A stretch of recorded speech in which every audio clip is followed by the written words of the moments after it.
Hello friends, this is Randy Saleh, your instructor for Business Principles, and welcome to the first video of understanding the fundamentals of business and economics. This is our Unit 1. Some themes of the course are always, we need to be linked in, my friends. If we think we're going to be employed 5 years from now, we may be kidding ourselves. And I probably need to put that 5 to maybe a 2 years in this world that is so uncertain. But network like crazy, create a LinkedIn account. It is your resume going forward, and that is a great assignment for you to do. Put in your skills, ask those skills to be endorsed, create your network, get yourself a professional picture, put a really good, synopsis of a profile, and you can just Google up how to write a LinkedIn profile, and be ready. Let technology work for you, and with the right contacts and the right endorsements that you get, it will help. This is your resume going forward. So network like crazy when always you can. A good, strong network will really help you in a very uncertain and changing dynamic economy. And the theme for the course is value.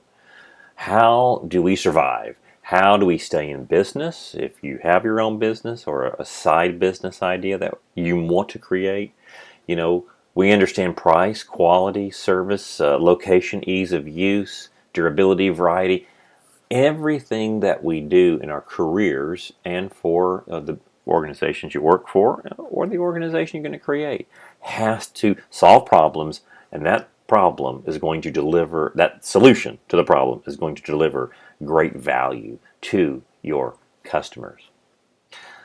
Themes of any business course, again, just to stay employed, again, creating value. That is our intelligence, our innovation, our work ethic, our adaptability. We're looking at some of the world right in here in the eastern part of the world, where we have China, we have India. Right below we would have Africa, and that's about 70% of the entire world's population. And they want to compete, and they're very smart. So that's some of our competition. So we have always really need to bring our A game, A plus game, in everything we do. Artificial intelligence is here. COVID pandemic certainly brought that, amped it up. By 2025, AI should be at full throttle. And again, that's some of the competition we have.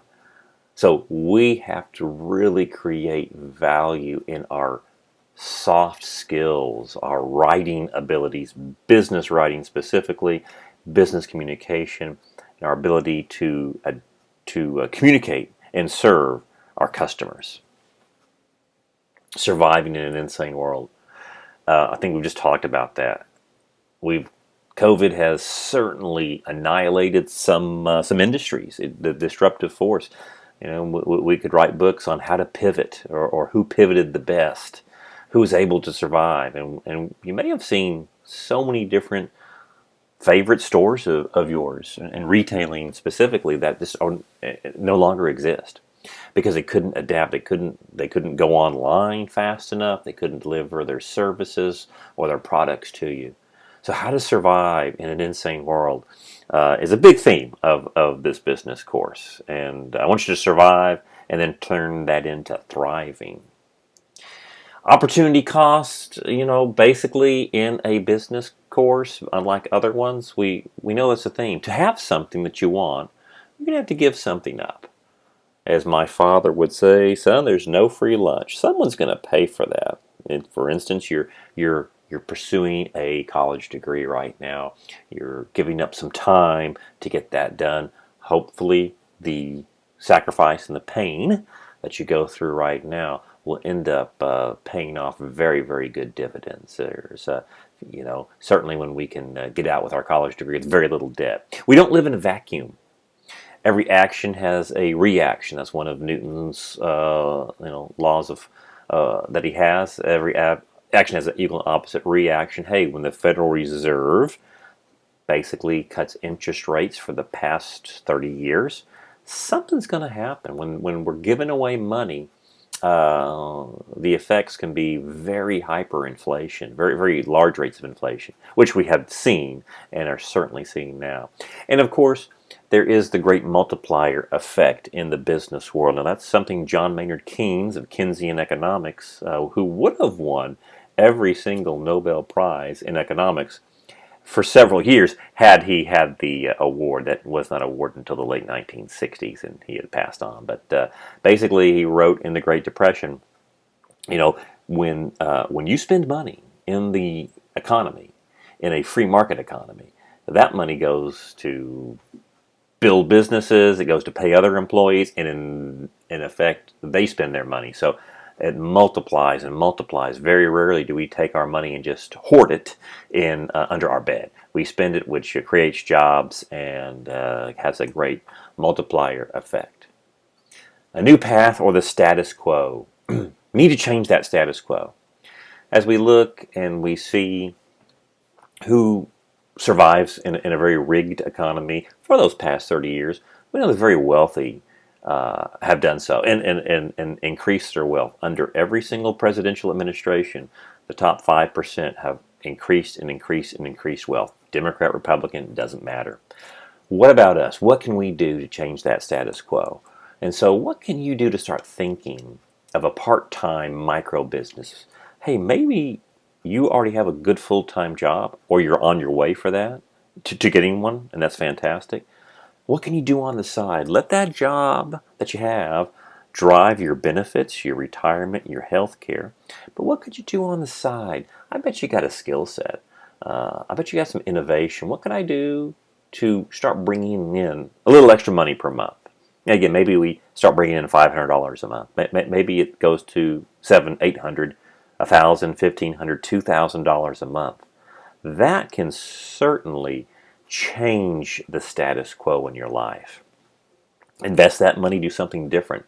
So we have to think in this course, what could we do to start what I call a side hustle or a micro business? Hey, that micro business maybe starts in your garage or your parents' garage or your apartment. Maybe it goes full time into a huge business. Hey, Microsoft, Apple, and Amazon, Bezos, Bill Gates, Steve Jobs, Steve Wozniak, they started those businesses in their parents' garage. And we see the result of that. So thinking small and getting very large can do great things, my friends, great things. Well, as we understand the fundamentals of business economics, why even study this? Hey, you live in a business world. I've said it before, and you do not need to be a business major to take this class. In fact, about 50% of the students are not business majors, but they need a good elective, and we live in a business world, okay? It's a great class to have. We may run a business one day. We may manage a business. There's careers and business-related occupations. Again, it drives the United States economy. We want to be able to make better decisions as a consumer, and of course, decisions-making skills as a professional. Hopefully, you'll learn through this course, some better ways to make some decisions. Well, what is a business? If you are a football fan or have ever heard of the person, Coach Vince Lombardi was one of the epic coaches of the Green Bay Packers back in the 1960s. And he would say, gentlemen, this is a football. If we are talking philosophy, we went very basic. Voltaire would say, if you wish to converse with me, then define your terms. So, a business is a organized profit-seeking activity that provides goods and services to satisfy consumers' needs. Every business, my friends, has a target market. Every business does. Every business knows who their core customer is. And you really have to think of that if the small micro business that you are going to plan, or the organization that you work for, be it nonprofit or profit, we all have a target customer. And so it's a profit-seeking activity. Now, there's a lot of nonprofit organizations. Obviously, Tarrant County College is a nonprofit organization. Many hospitals and healthcare are, quote, nonprofit, which means they exist to provide society with a social or educational service. Doesn't mean it's free. and certainly those of us who have paying for health care. But the idea is to, once there's anything left over after all the expenses are in a nonprofit, it goes back into reinvesting in that organization versus paying that out to the owners of the business. Well, it's an organized effort, okay, a business is. So we have materials, equipment, machinery, we have human resources, and that is us, that is the employee, that is the entrepreneur, the person who puts it all together. Of course, there's financial resources, there's money, there's cash flow, there's capital, and lots of information. Information that helps a manager better allocate resources for that organization or that business. Now, business serves many functions in society. That's a sweet looking home. It provides crucial goods. It does create and foster prosperity. We are in the United States, and we certainly have the highest standard of living for a country our size. It generates taxes, college tuition. Now, we are at Tarrant County College, and we're paying maybe $200 for each course. If we went a little bit to take a drive down to Fort Worth and we went to Texas Christian University, we're looking at $50,000 for 1 year for basically the 10 classes, 5 classes per semester. And those same 5 classes at Tarrant County College don't even make it maybe $1,000. Now, are you saying that Tarrant County College is just so cheap and we give a cheap education? No, we have lots of funding mechanisms that are generated by taxes, the state, the federal government, and the county tuition. So that's what private schools don't have. So pat ourselves on the back in the business world for the great things that we do. And of course, reinvesting in the economy.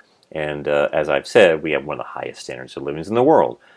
Right about now, it's somewhere between $47,000 and $50,000 per family of income. And my friends, that is, besides some small countries in Germany, next to Germany, like in Sweden or something, that is the highest in the world for a country of 350 million people. Pretty amazing. Well, let's look at some categories. We have goods producing businesses. All right, again, nothing that's rocket science here. Fundamentals of business. Manufacturing, like construction, mining, we're making something. Capital intensive. If you try to start a manufacturing business and manufacturing a pretty good product, it takes a lot to get that going. And manufacturers have that huge multiplier effect. Basically, for every manufacturing job, it will create 2 or 3 service jobs. And manufacturing's always been kind of the backbone for, well, since the Civil War in the industrial age of the United States. We have lost a lot. Since 1980, 50% of manufacturing jobs have disappeared. In 2019, manufacturing jobs equated to about 8% of the economy versus 50% in 1980. So that's a lot more than 50% reduction. Well, what's happened? Why have we lost so many manufacturing jobs? Well, globalization, certainly. 60% plus of manufacturing jobs have moved away. It's simply more cost effective to do it in countries in the Far East that don't have all of the regulations that we would have in the United States. Okay, and there's a lot of population, and so it can be done cheaper and shipped back. That's a big reason. This is another big reason. We have automation, of course. There's no people. There are very few people that are working that manufacturing line. We have a lot of robotics. Like I say, AI is making its way in. And by the year 2025, it's going to be at full throttle. So, since the year 2000, basically, we've increased productivity by 40% with 25% fewer people on the payroll. Other reasons for that great increase in productivity is the American worker is the best worker in the world. You and I are the best. We are very, very productive. If you've seen if you like the automatic checkout, U-scan, so to speak, tech cashiers, in the last probably 8 years, I think it's more like 5 to 6 million jobs, and that's the number one job in the United States, or has been your checkout clerk, so to speak, and that's being replaced. So yes, automation is really put a big dent in manufacturing. Now, So what do we do in the United States in our economy? Now, our economy is somewhere around 22 to 24 trillion dollars in a good strong year. We spend 65% of our economy is based on consumption and spending. And so is that sustainable? We do buy a lot, my friends. Hey, we'll go over some personal finance, which is also a course that I do teach if you ever want to get that. Our success going forward, certainly in, as we've said, in anything we do, is going to be based on innovation and adaptation. We've got to be able to adapt quickly, very quickly to a fast-moving target. Got to get things out done fast. We got to innovate. We got to create. We have to deliver that value. Of course, business categories. We have service-producing businesses, and this is something I think you can take advantage of. We provide services are something that is kind of intangible. I don't put my hands on it, but I can see the result.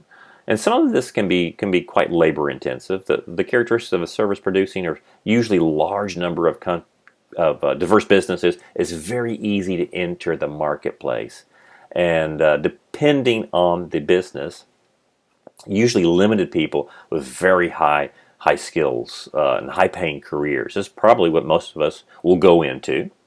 Uh, you know, uh, Under the service category, there is the retail base. So if you look at service businesses, a lot of it falls back down into retail. And we have seen what's happened to retailers in the past few years, especially in a coming and living through a COVID world right now.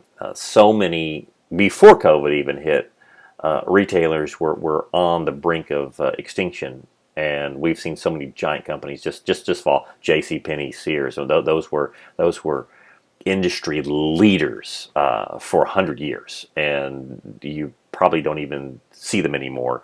They're just not that relevant. A large number of diverse businesses in the retail. It is our largest private employers. Walmart is one of the largest employers in the world, and of course Amazon is too. Amazon certainly creates a lot of different things, but they're a huge employer. Unfortunately for service workers, it tend to be the lowest paid in the retail world versus, let's say, consulting or engineering or high-tech manufacturing jobs. The great thing about a service business is it's fast growing. I think you could, if we're going to do something as a side hustle, more than likely it's going to be a service business. Either we're reselling something, we're going to create, we're going to provide a service. 70% of the businesses in the United States are somehow a service-backed retail-based business. The reason for continued growth in the service industry, we're working more than ever. How many of us ever change our oil? I just had to get the oil changed in my daughter's car today, and 110 degrees outside, and I went to one of those 5-minute oil changes. Boy, they did a great job. Put Mobil 1 in there.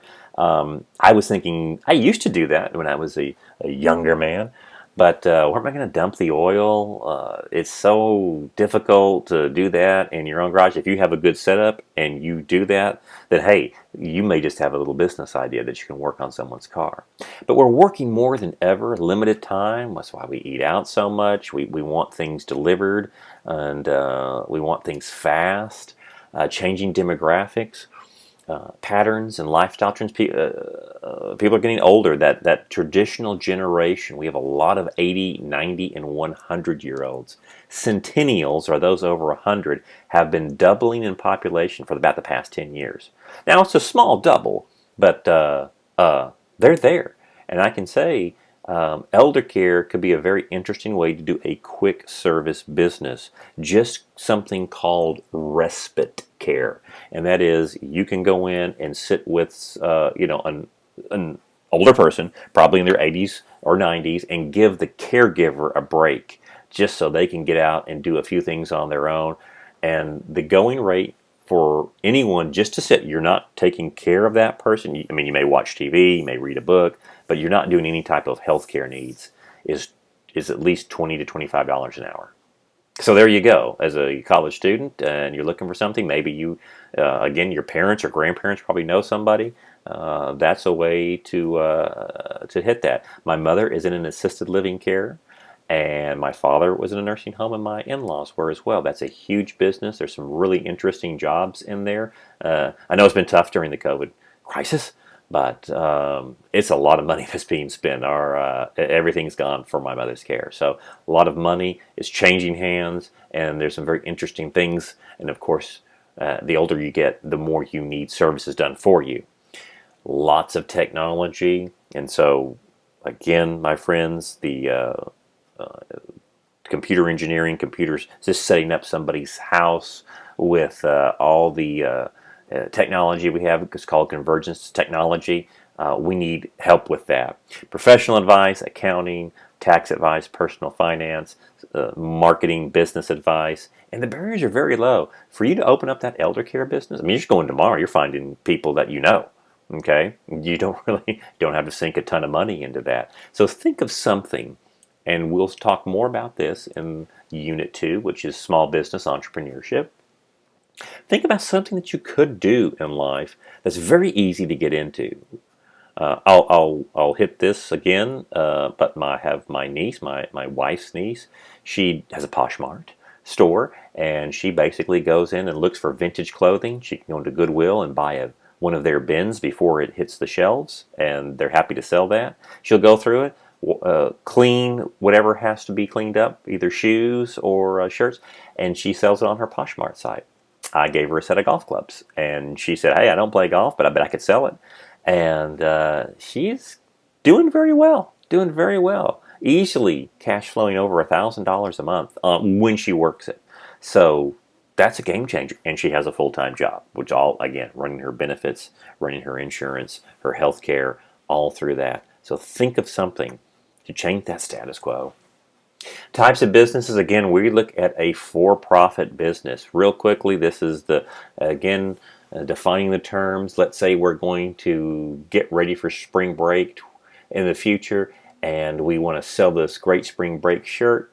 We're going to charge $3 for that price. It costs us $12. We've got the manufacturing, you've got the artwork ready to go. The profit that you're going to make on that is $18. All your costs are involved right in here. So there we go. Real quickly, that's not a lot of hard accounting right there. Obviously, we're going to sell something more than it costs us to make. That's our profit. There's the value. Nonprofits take what's ever left over and reinvest it back in the organization. The owner receives the profit in a for-profit free enterprise business. Well, we've got to talk about economic systems. All right, an economic system allocates the resources to satisfy the needs of its citizens. And it's going to ask these questions. What are we going to produce? How much do we produce? And who gets it? According to Adam Smith, economics is the study of how wealth is created and distributed. And remember, in the United States, we love to do just what they're doing. We love to shop. We love to spend money. About 60+% of our nation's gross domestic product is based on consumption. Probably have seen this before, maybe even a high school class of economics. The factors of production: natural resources, land, labor, capital. You've probably heard of that. Human resources, yes, that's us. Capital, that's financing, that's money, that's equipment as well. Knowledge and innovation, and of course the entrepreneur puts all that together and they solve a problem that generates a profit. Free market system, factors of production. Well, we have a few types of, as we keep drilling this down or fleshing this out. There's the all-seeing eye of the Illuminati in our dollar bill. Free market. Private individuals determine what to produce. All right, that's what our economy is based on, the free market economy. That's why marketing is so important.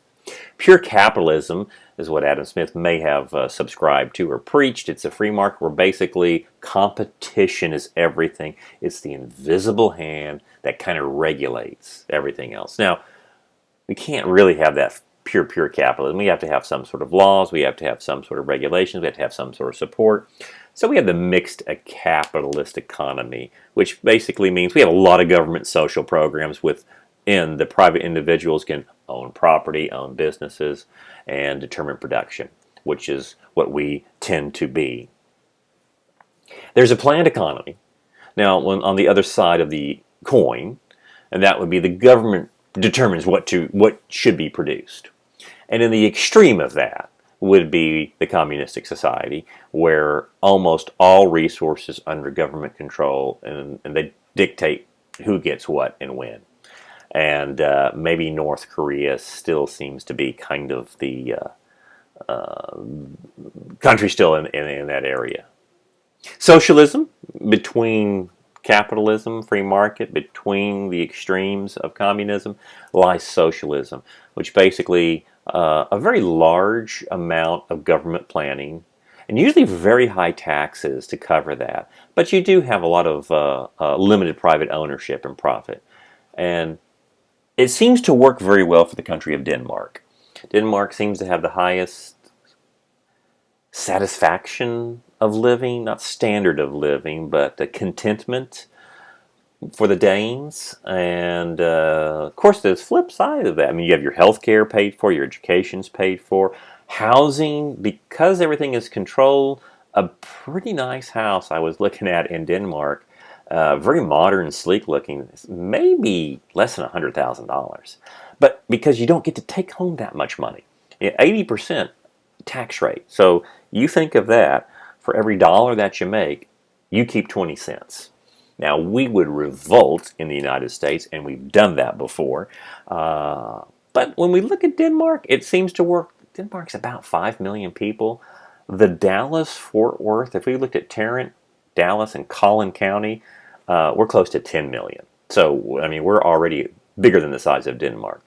And to participate in that society of Denmark, you have to have at least 50+% Danish blood to be a citizen. So you can't just move over there and say, "Hey, I'm ready to partake of all this." If you do move over there, they check your income, they check your assets to make sure you're going to be a contributor to the Denmark society. So there's socialism, and of course other European countries have a mixture of that, but Denmark seems to have the highest degree of satisfaction. And of course, what we have seen Russia and China in the past 30 years have moving to privatization, which basically means the government's propping up a lot of big businesses. That's a photoshopped copy of one beautiful city in China. That's kind of more what it looks like when there's not a lot of regulation. The end result is, yes, you can create a business and create very low overhead costs, but again, there's that opportunity cost. There's the price of it. Well, in economics, we want to have some laws, okay? Some physical laws. Now, in the physical universe, and there are laws. There's laws of thermodynamics. The first law of thermodynamics is that energy can neither be created or destroyed. It can only change forms. And then you get into your other laws. You get again into Newton's laws of motion. A body at rest tends to stay at rest. A body in motion tends to stay in motion. On the hard sciences, we have that. We have gravity, and we can get to all sorts of laws. Well, economics is a social science, and so economics wanted a law in there too. So hey, we're a science, and so at least in the free market system, how does it work? And so it's the law, again, probably Adam Smith had a lot to do with this, a major economist did, the law of supply and demand. So let's look at this. Demand is what you and I are willing to buy a product at a given time at various prices. It's buyer's behavior, so to speak.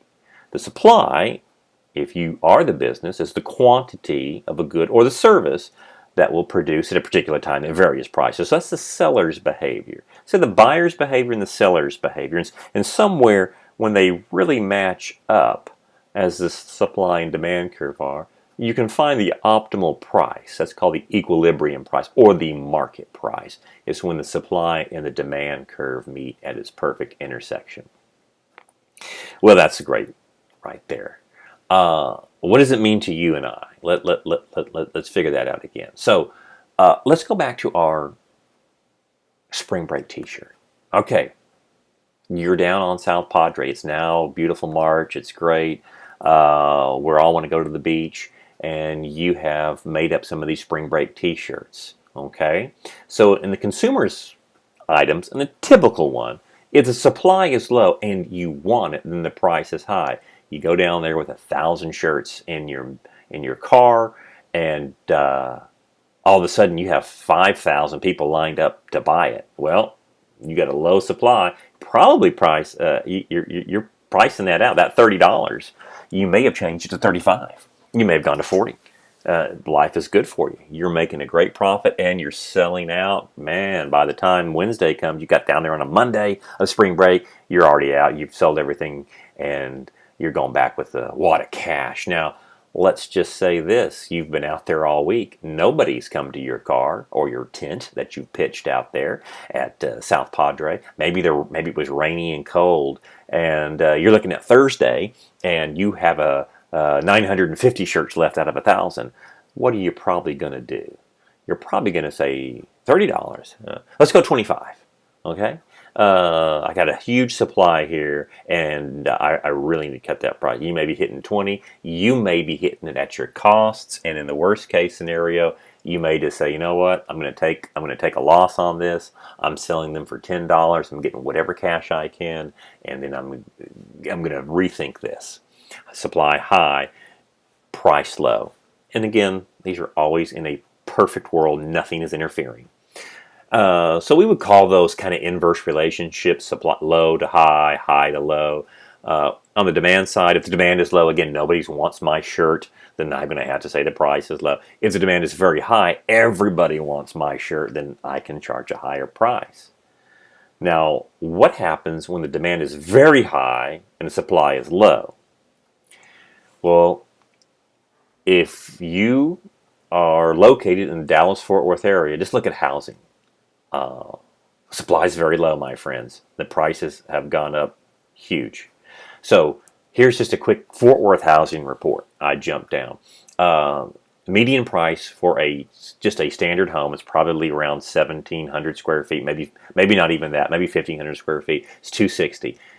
Compared to January 2020, that's up 16%. That tells you how fast housing costs are. And that's median, which means that's the middle price. All right, active listings have gone down. Well, they've gone down because there's not enough inventory.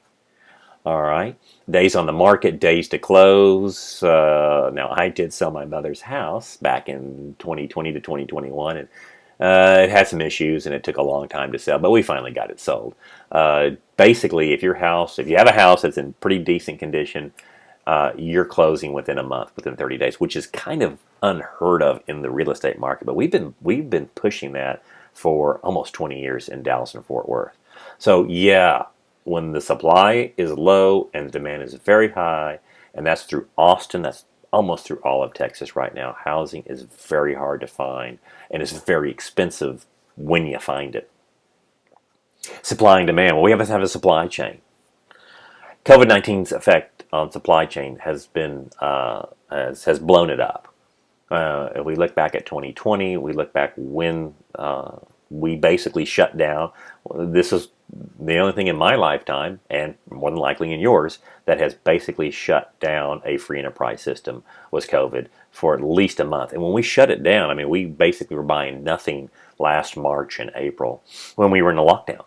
And so suppliers stopped producing. People lost their jobs. And that lasted for a very long time. And now all of a sudden, we want everything. We want cars. We want housing. The raw materials just to make anything. Glass, metal, just your basic stuff.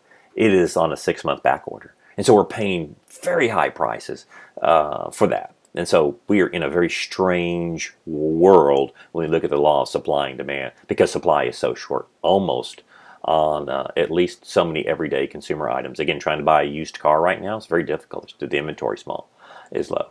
Trying to get anything done on your home, a roof, new windows, a fence, the wood, the prices are very high because the supply is such on a back order.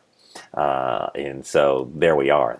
Even in the sporting world now. You may like golf. I'm a golfer right now. To get your golf clubs, depending, and this is it's interesting. It could be 6 months if you were to buy a set of ping golf clubs, because again, the supply chains are so messed up. Golf really took off during COVID. Something you could do outside and that you could feel pretty safe doing. Probably tennis, probably a lot of outside sports as well did that. So supply chains are really messed up. When will they come back?